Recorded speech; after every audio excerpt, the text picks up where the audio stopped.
eu acho que ajudaria vocês a darem uma olhada em 2 sites que a gente pode mandar, porque com essa visita dos ganhadores do último módulo Economia e Desenvolvimento, nós visitamos 2 projetos muito interessantes. Um foi o Eden Project, né, que tem as estufas que reproduzem biomas do mundo todo, e eles estão tentando ser autossuficientes em energia com a construção, com a implementação de uma usina de energia eólica, né, de uma única turbina, e estão enfrentando a negação. Eles não estão conseguindo porque a população local não quer, porque acha feio, por uma questão estética. Acha feio, acho que vai estragar, vai desvalorizar as casas, que é uma área que tem belas residências, né? Então, para vocês verem como não é só aqui, isso no Reino Unido, que a gente acha sempre que o Brasil é inferior, mas nesse caso, não, em todos os lugares existe esse tipo de resistência.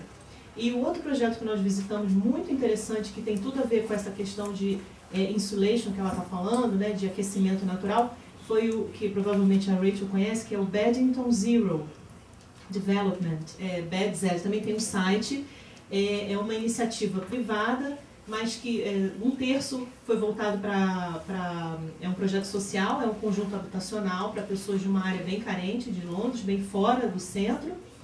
1/3 foi destinado comercialmente, não foi vendido, os apartamentos foram vendidos, e o outro, e mais uma parte foi para uma empresa que desenvolveu e toda a parte arquitetônica. Então as paredes são muito grossas, o que realmente impede com que o frio penetre e aquece, né?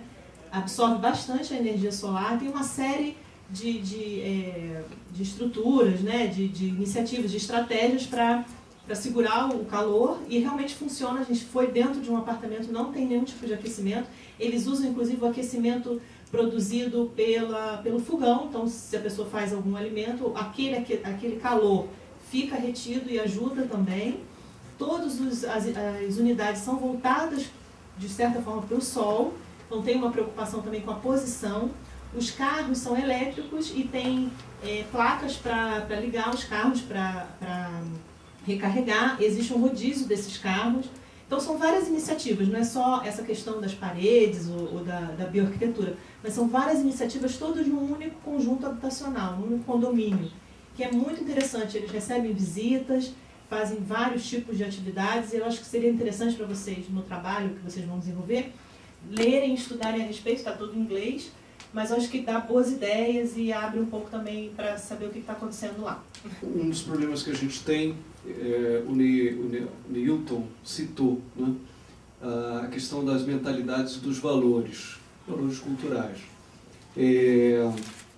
O Newton citou a China como exemplo disso, que eu achei bem pertinente, onde o chinês há bem pouco tempo usava uma única túnica, né?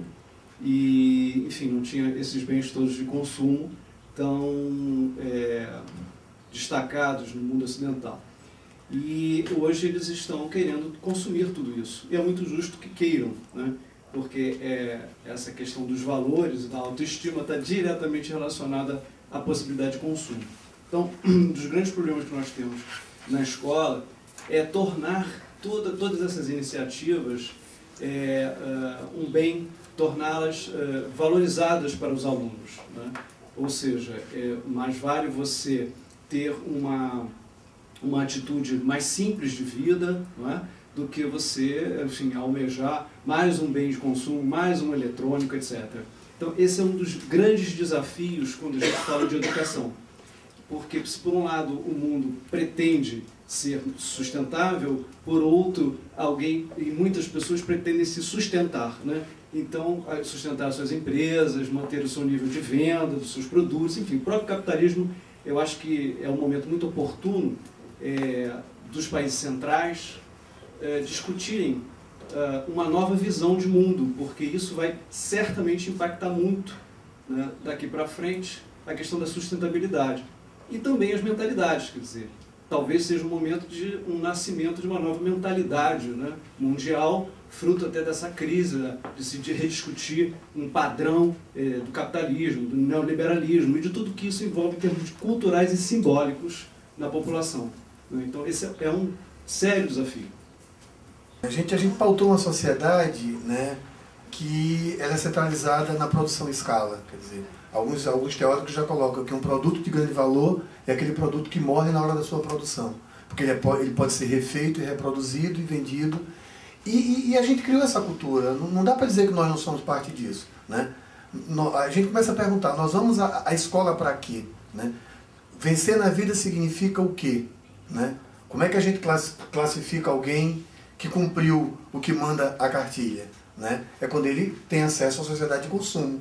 E não é justo não é justo que você frustre o outro do direito que teoricamente ele crê que tem, do direito ao consumir. Né? Então quando você fala na crise que abate o mundo, né, ela tem uns fatos positivos. Né? A gente tem que oportunizar esse momento para exatamente repensar esse modelo. Né?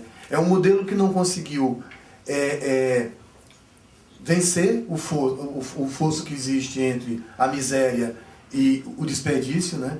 A gente tem uma sociedade que é baseada no consumo do desperdício. O consumo perdulário é algo que faz parte da vida da gente e a gente o vê com naturalidade. Não é à toa que no belo exercício que ela fez, todos queriam, né, estar presente numa sociedade que lhe permitisse todo, assim, daquilo que eu falei no início, nos libertar, né? Porque o trabalho escraviza, mas é no trabalho que você tem de se libertar. Então você tem de se libertar no trabalho, absorvendo novas tecnologias de conversão de energia que lhe afastam do seu corpo. Né? Agora, como a gente romper essa nova barreira, como a gente pautar uma sociedade no conceito de desenvolvimento sustentável, isso é um desafio muito grande. Né? E esse momento agora é ímpar para a gente discutir que rumo trilhar. Não estou dizendo aqui que isso, né, nem você quis dizer que está se pregando agora um fim do capitalismo, mas ele vai ter que ser repensado. Até porque as restrições de acesso aos recursos naturais cada dia se tornam maior. A água nunca vai faltar, porque a água é cíclica. Agora, os custos da água vão se tornar maiores. Como ter acesso a essa água? Né?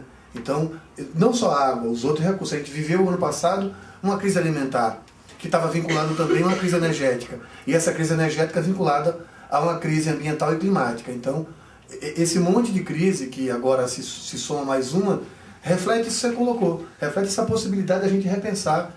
Se é que a gente quer repensar também. Não dá para a gente achar que a gente quer repensar isso. Tem gente que acha que não, que o caminho é esse. Essa resposta é construída nesse tipo de atividade, nesse tipo de projeto.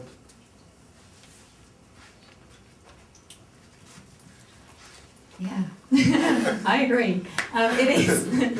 It is a very difficult challenge getting people to change their behaviour and change what they see with the moving. You want more things, and I suppose one of the possible answers is to start with children, start with people who are at school and educate them about the changes and about, you know, what they want and what they can have and what impact it's going to have. And gradually you'll be able to change the way people think and what people want, hopefully. Over history we have seen that humans are capable of change and capable of change for various different reasons. So we have to work at what it is that will make people change, try and work out what it is that will actually get them to stop using so many televisions and that sort of thing. Então eu queria agradecer, thank you very much, Rachel, for coming here to Brazil.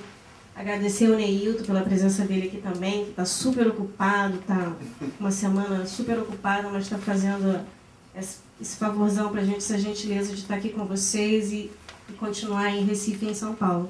Então, uma salva de palmas para eles, por favor.